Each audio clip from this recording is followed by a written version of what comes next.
जंतर मंतर पर हजारों लोगों की भीड़ थी। नारे गूंज रहे थे, कैमरे चल रहे थे, लेकिन इस पूरे आंदोलन में एक ऐसा चेहरा था जिसने सबका ध्यान खींच लिया। वह मंच पर भाषण नहीं दे रहा था, लेकिन हर जगह दिखाई दे रहा था। कभी पानी बांटते हुए, कभी खाने के पैकेट पहुंचाते हुए, कभी दवाइयों का इंतजाम करते हुए। लेकिन आंदोलन खत्म होते ही एक सवाल ने पूरे मामले को घेर लिया।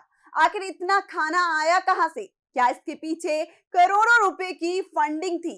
क्या कोई बड़ा संगठन पर्दे के पीछे पैसा लगा रहा था, या फिर सोशल मीडिया पर चल रहे लाखों करोड़ों के दावे सिर्फ एक अफवाह थे? और इसी सवाल के बीच सामने आई एक ऐसी कहानी जिसने पूरे मामले को और ज्यादा रहस्यमय बना दिया। क्या है कहानी, बताएंगे आपको। इससे पहले नमस्कार, आप देख रहे हैं RA9 न्यूज और मैं हूं कोमल तिवारी। जंतर मंतर पर चले CJP आंदोलन के दौरान मोहम्मद जुनैद मलिक एक ऐसा नाम बन गए जिसे लोग आंदोलन का सबसे बड़ा वॉलंटियर कहने लगे। सोशल मीडिया पर उनकी तस्वीरें और वीडियो लगातार वायरल हो रहे थे। कोई उन्हें प्रदर्शनकारियों को पानी पिलाते देख रहा था, तो कोई खाने के पैकेट बांटते हुए। जरूरतमंदों के लिए दवाइयों से लेकर दूसरी व्यवस्थाओं तक जुनैद हर जगह सक्रिय नजर आ रहे थे। लेकिन जब आंदोलन खत्म हुआ तो कहानी ने अचानक एक नया मोड़ ले लिया। लोगों ने सवाल पूछना शुरू किया, इतनी बड़ी व्यवस्था आखिर चल कैसे रही थी? हर दिन हजारों लोगों के लिए खाना कौन ला रहा था? इतने बड़े खर्च का इंतजाम कहां से हो रहा था? और फिर सोशल मीडिया पर तरह तरह के दावे सामने आने लगे। कुछ सोशल मीडिया यूजर्स ने दावा किया कि आंदोलन में रोजाना लाखों रुपए खर्च हो रहे थे।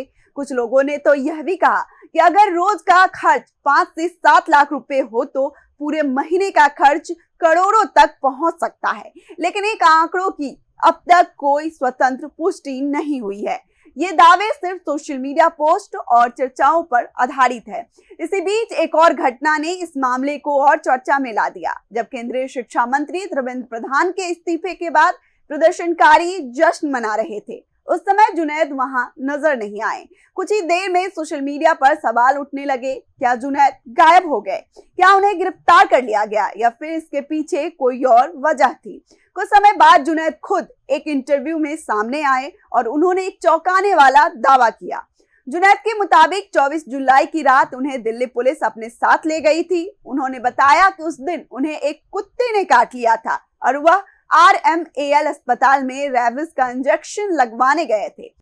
जुनैद का दावा है कि रात करीब 11 बजे जब वो अस्पताल से बाहर निकले, तभी सफेद स्कॉर्पियो ने उनका रास्ता रोक लिया। उनके अनुसार कुछ लोग गाड़ी से उतरे, उन्होंने खुद को दिल्ली पुलिस बताया, पहचान पत्र दिखाए, उन्हें अपने साथ ले गए। जुनैद ने दावा किया कि उनकी आंखों पर पट्टी बांधी गई और उन्हें पूरी रात किसी अज्ञात जगह पर रखा गया। उनका कहना है कि अगले दिन उनसे पूछताछ की गई और फिर कई घंटे गाड़ी में घुमाने के बाद उन्हें उत्तराखंड के मसूरी में छोड़ दिया गया। हालांकि जुनैद ने यह भी कहा कि उनके साथ कोई मारपीट नहीं हुई। उन्होंने बताया कि उन्हें वही खाना दिया गया जो पुलिसकर्मी खुद खा रहे थे। लेकिन इस पूरे मामले का सबसे बड़ा सवाल पूछताछ में पूछे गए सवालों को लेकर सामने आया। जुनैद के मुताबिक अधिकारियों ने उनसे बार बार पूछा, इतना सारा खाना आया कहां से?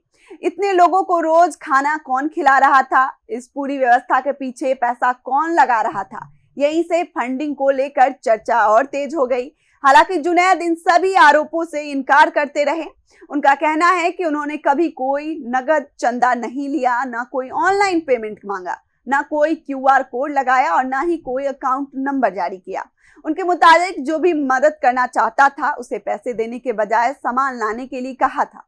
कोई 20 लोगों को खाना लेकर आता था, कोई पानी की बोतलें पहुंचाता था, कोई घर से खाना बना कर ले आता था, कोई दवाई की मदद करता था। जुनैद का दावा है कि इसी तरह सैकड़ों लोगों के छोटे छोटे सहयोग से पूरी व्यवस्था चलती रही। उनके अनुसार ना कोई एक बड़ा फंड था और ना ही किसी एक संस्था ने पूरा खर्च उठाया। उन्होंने यह भी बताया कि CJP की लीगल टीम से उनकी बातचीत हुई थी, लेकिन अब उन्हें लगता है कि संगठन उनसे दूरी बना रहा है। हाँ, रत्ना जी का फोन आया था। उसके अलावा किसी से? हाँ, उसके अलावा किसी से कोई बात नहीं। कोई वो नहीं, किसी का कोई रेस्पॉन्स नहीं आया। उन्हीं का फ़ोन आया था, वही लीगल को देखती है, कह रही कि हम कर रहे हैं कार्रवाई। उनका कहना है कि उनके मामले में एक मजबूत कानूनी टीम बनाई जानी चाहिए। यानी जो व्यक्ति आंदोलन के दौरान सबसे आगे दिखाई दे रहा था, वही अब खुद कानूनी मदद की मांग कर रहा है। तो आखिर करोड़ों रुपए के खाने का इंतजाम कहां से हुआ? फिलहाल इस सवाल का कोई आधिकारिक जवाब सामने नहीं आया है। अब तक ऐसा कोई सार्वजनिक सबूत नहीं मिला है जिससे साबित हो कि किसी एक व्यक्ति, संस्था या संगठन ने करोड़ों रुपए की फंडिंग की थी।